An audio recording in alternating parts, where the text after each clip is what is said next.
There.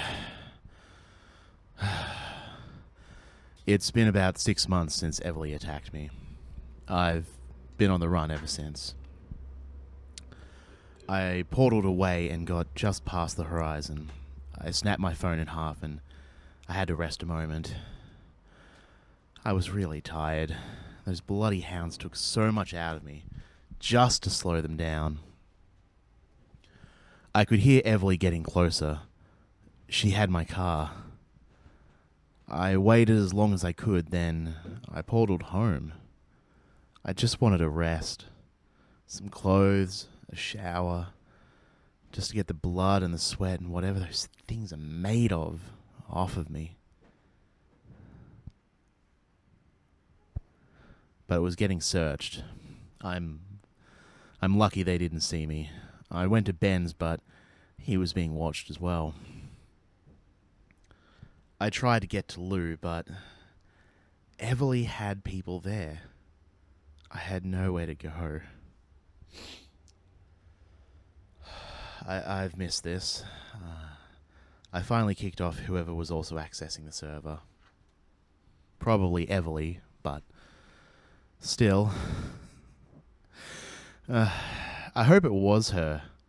If she'd listened to the recordings, then she'd know I was innocent. Right. Oh. So there I was, shit out of luck and tired as all hell, and I needed a place to sleep. There was about $20 in my wallet, so I had to rough it. I used the last of my energy and portaled to a camp area I know about. I walked off the path. Then I started making a tree fort, by which I mean I figured out a spell to do it for me. By that point, I was beyond exhausted. I slept for almost a day and a half. I woke up so hungry I could have eaten an all-you-can-eat buffet. Couldn't have afforded one, though. So I spent a couple hours figuring out a spell to quell that. Pretty sure the spell keeps me satiated and hydrated. It's very uncomfortable, though. My stomach was empty, but I wasn't really hungry. And I didn't have the pleasure of eating something, so that was weird. I ended up staying in my little tree fort for a week or so. It was a nice little vacation while I figured out what the hell I was going to do. I was thinking about just portaling my way to Casey, but it'd be pretty awkward to be arrested in the middle of catching up. I still haven't managed to sort it out, even after these months. I got to a payphone, magicked it, and started making calls. Everly had and still has a warrant out for me, so that was going to make moving about difficult. She froze my accounts and had people in my house and my friends. So I went back to my tree fort to think it over. The next day, I went to a different payphone and I just called Everly. She was not happy. I couldn't get a word in edgewise. She kept telling me to hand myself in because, "I've got you, Alex!" That was a complete failure. So I returned to my tree fort and started laying out her case on the wall using river reeds to connect things. I do have the benefit of actually being innocent of the charges she was bringing, but since she wouldn't listen to me, I had to lay it out anyway. She had my gun. It is registered to me, and if she runs it against the bullet found in Deborah, it'll match. However, it was a self-inflicted gunshot wound, though I doubt that will sway Everly. I don't think there's anything else with my gun that I'm aware of, anyway. She also has my car, which has the files that Lou gave me. There's not much else in the car that's relevant, but those files should mean she figures out Shevchenko's plan. Hopefully, I'm not sure what she's going to do with that information, but maybe it gets her to give it up. It took me a while to sort through all the witnesses she might have. There was Dan or Mick or whichever one wasn't stupid enough to get themselves blown up. They should have told Everly the truth. Then there's Jordan, who also should have been able to tell Everly what happened. Sarah Alvarez was also there. She promised she would sort things out with Everly. Obviously, she didn't. I called the number she left, but it was disconnected, and I have nothing to track her with. Then there are the long shots. Did I ever get their real names? What does it matter? They probably kept their mouths shut about the whole thing, so at best, they aren't making things worse. That's for the Deb side of things. As for the Riverside deal, Lou wasn't there for any of the really bad parts, and I don't think she'd sell me out anyway. Maybe Mills is angry, but the Fed should have him under arrest by now, so that side of things shouldn't be too problematic. As far as I can tell, she doesn't have much. Was enough to get the warrant, though. That concerns me. She may have something I couldn't think of, but I can't imagine what that would be. I've spent a couple weeks just relaxing and sorting it all out, just trying to figure out what angle she may have. But that's it. That's all I can think of. I did have 2 more moves that were worth considering. I could send her copies of the recordings, but I lack the necessary technology. I only just managed to get this phone thanks to James, and I didn't want to steal anything. I need an actual computer, so I'll put a pin in that. The other option I had was to turn myself in. Obviously, that doesn't appeal to me, but there is a sense of, justice. Get her to lay out her entire case and then pick it apart piece by piece. But since not everyone knows about magic and I still can't figure out what her angle is, I've decided against it. I don't really want to gamble my freedom like that. I took another week after that, but I began to go stir crazy.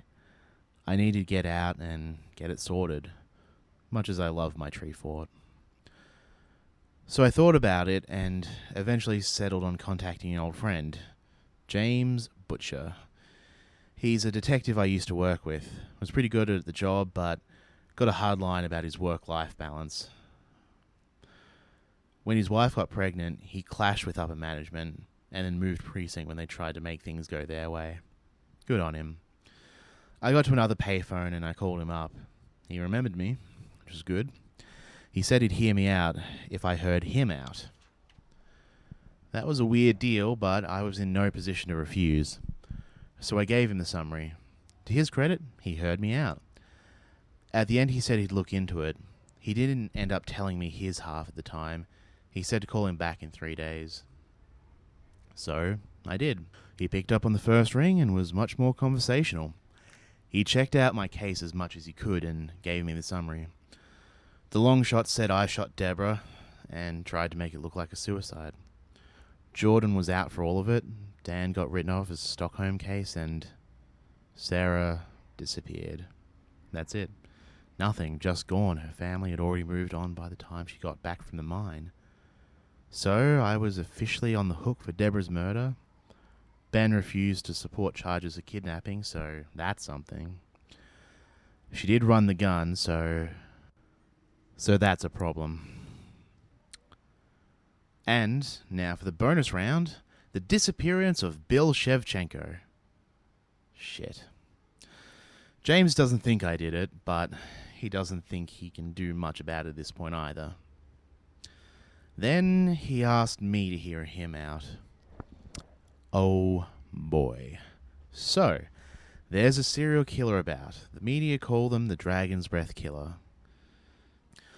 They give their victims some chemical cocktail and a spark so they start breathing fire until they die. James doesn't think it's natural, and his new department doesn't have a spook squad. I agreed to help him if he would give me some supplies in the short term and try and help with the whole fugitive thing in the long term. It started out with a phone, a shaving kit, soap, and some fresh clothes. After being on the run for so many months, this was very welcome. And that's more or less caught up to now. I've had a good old wash and a shave. Surprising amount of dirt and hair you accumulate living rough for a couple months on end.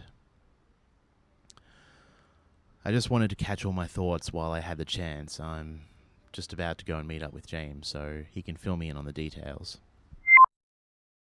James? Alex Gabbett, you son of a bitch. James, the butcher of paperwork. How's the family? Hard to see with all these warrants. Yours? Susie, Sue, and the terrible twins are expecting me home by 5:30. So, business? Business. Read much about it? No papers out in the sticks. Right. Well, they started calling them the Dragon Breath Killer. It all started about 3 months ago. On the 7th of September, around 9:30 p.m., Phil O'Connor came out of the kitchen and into the dining area of Burger Bill's Barbecue. The restaurant was packed. He started screaming, breathing fire, and then collapsed. Pretty busy for a burger joint at that time. Well, it was inside a service station complex on Highway 1. Those places with the restaurant inside the fuel station? Yes, so there were about 5 people actually in the dining area.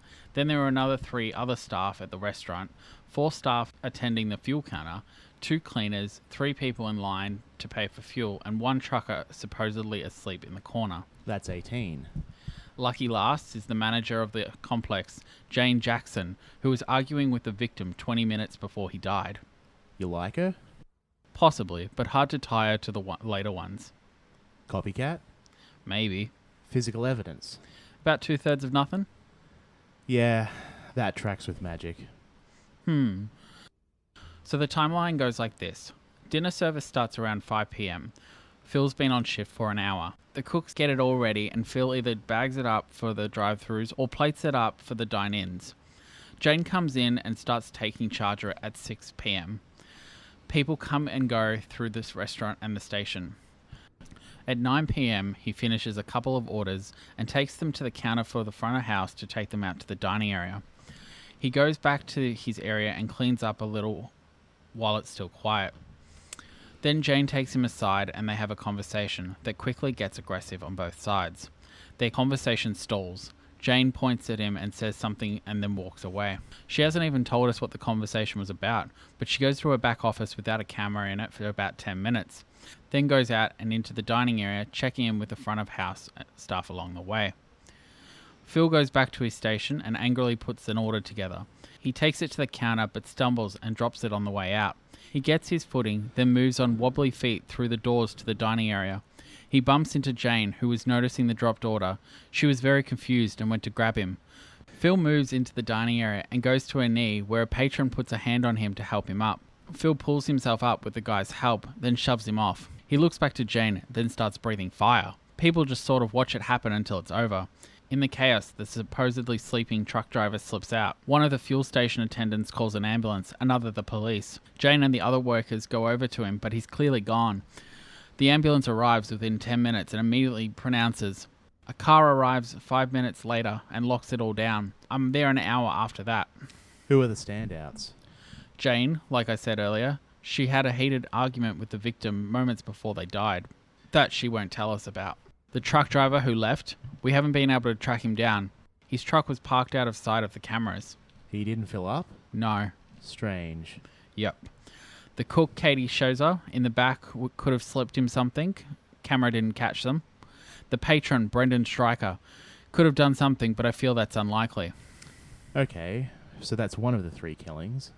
Yeah, but the other 2 are much quicker affairs. 2 towns north of the first murder, on November 9th, Colin Fisher, who was employed as a cleaner by a cash-only motel, was found dead in a room. The autopsy was consistent with Phil's. No cameras in the area, no witnesses. Owner checked in some guy into that room a couple of days earlier. Then, on December 17th, a doorman was attacked, stopping someone from entering an office building. The camera didn't catch who it was, but they struggled for a minute. Then the camera was destroyed. 2 people from in the building came out sometime later. They called it in. They're journalists, and they wrote the first article calling it a serial killer. Not a lot to go on. Hence the request for the consult, which I was going to ask before you called anyway. Yeah? Lucky you. Everly's clearly tunnel visioned, otherwise I wouldn't have. I do feel so lucky. So what do you think about the cases? Yeah, magic fits. Can you get me into the motel room? That'd be the easiest to check, and the most likely to still have traces left. Nope. Really? Yeah, no can do. If anyone finds out we're talking, I'm going to have to tell everyone you wanted leverage on Everly. I always wondered what the underside of a bus looked like. I'm not risking my pension for you. I don't think you did the things you were accused of, and I will help you where I can, but I'm not sticking my neck out any more than I absolutely need to. Well, how am I supposed to help you? Magic. I am so mad that you're right. Look, I'm not sure about the hocus pocus stuff, but there are weird things around. More importantly, there's a serial killer on the loose that I think you can help stop. But I want it done by the book, as much as I can. Hence the aiding and abetting. There's doing it right and there's doing good. It's a balancing act. As long as the whole thing doesn't tip over, you're still getting a net positive. Besides, if what you told me about the last year and a half are true, isn't this your whole thing? I'm so mad that you're right. The address for the motel is 551 High Street. The scene is marked off and there should be a patrol car nearby, though it has been almost 2 months, so maybe they've been reassigned. You aren't setting me up here, are you? Little dramatic, no? I suppose. If the roles were reversed and you wanted to take me in, what would you do? Well, I'd get you to agree to a meeting, hear you out, then either take you in or let the cavalry come in. And? We're alone. Happy Magic Man? Yeah, sorry, I was in a really dark place. I came out the other side and decided to go see my daughter for the first time in... James, it's been years since I've seen her. Can't you just magic over wherever and see her?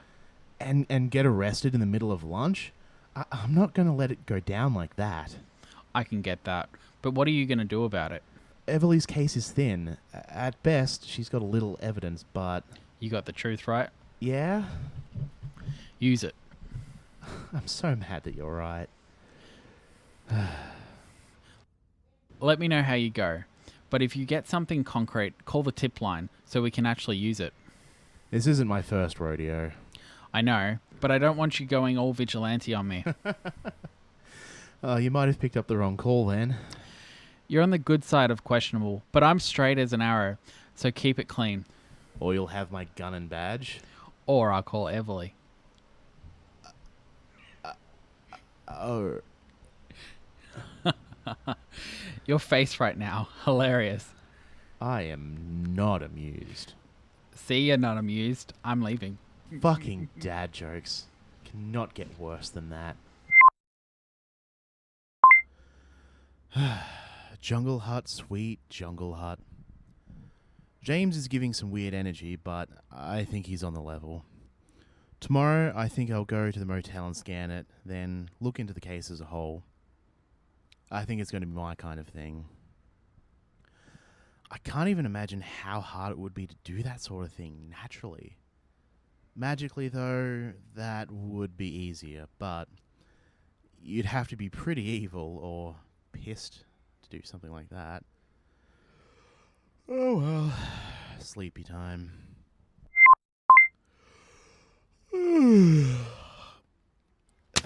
Huh? A mini cassette? I haven't seen one of these ever. How the hell did it get here? I'm compromised. Shit. Alex, get your stuff together. Just grab all the papers and go. Oh, but all that work.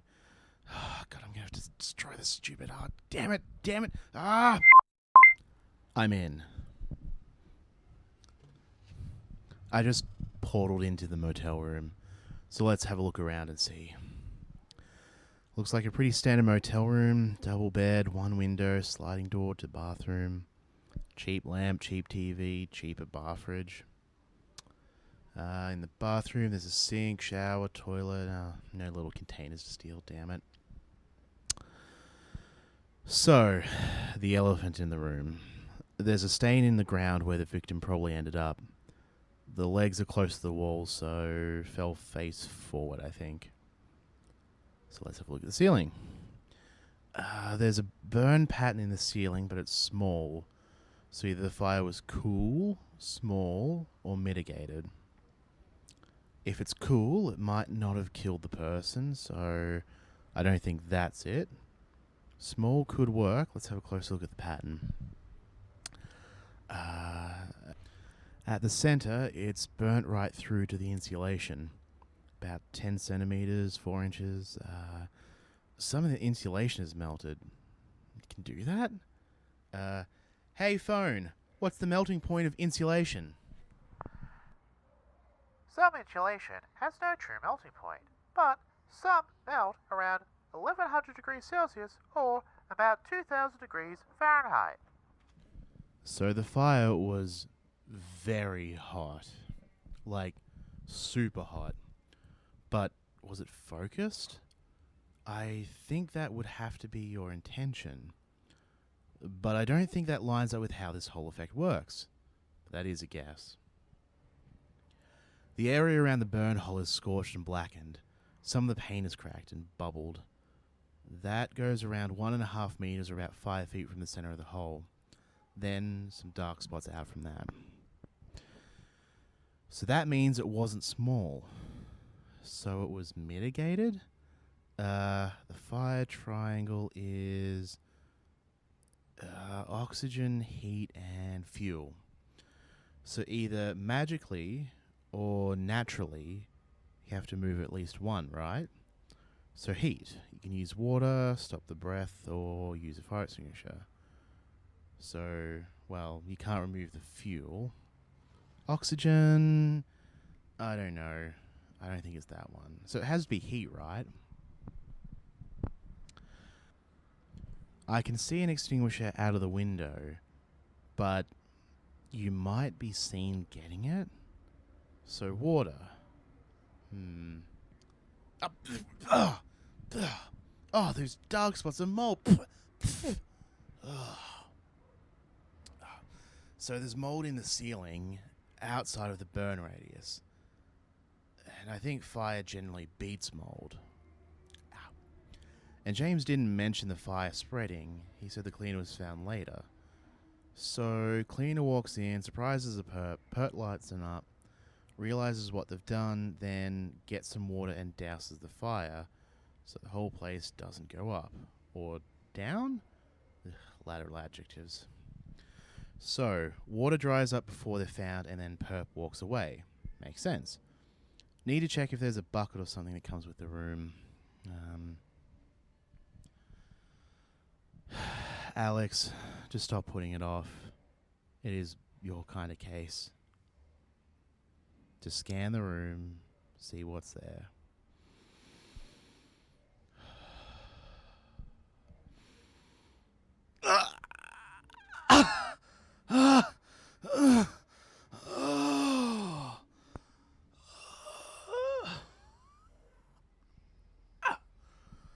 Fuck me, that's a lot of bad energy. Oh. Damn it, I gotta get out of here.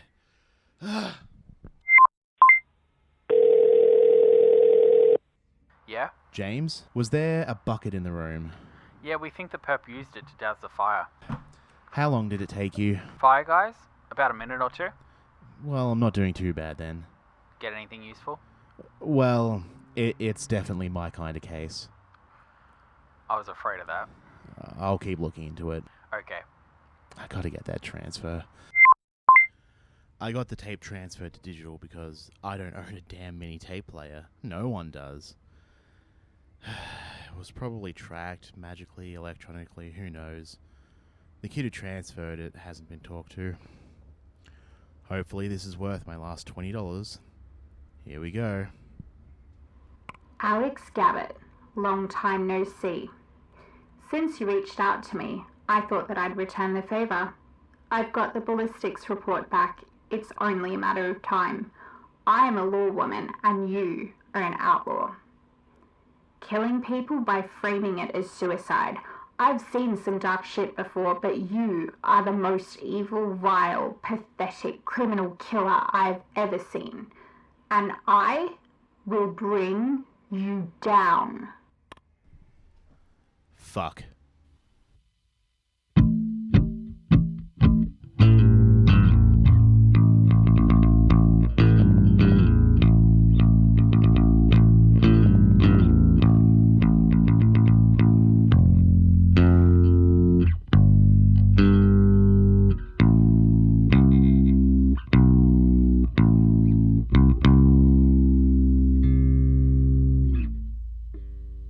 Well, it's been a while. Thank you so much to listening to Alex Gabbett's Case Notes. We made it to Season 3, baby!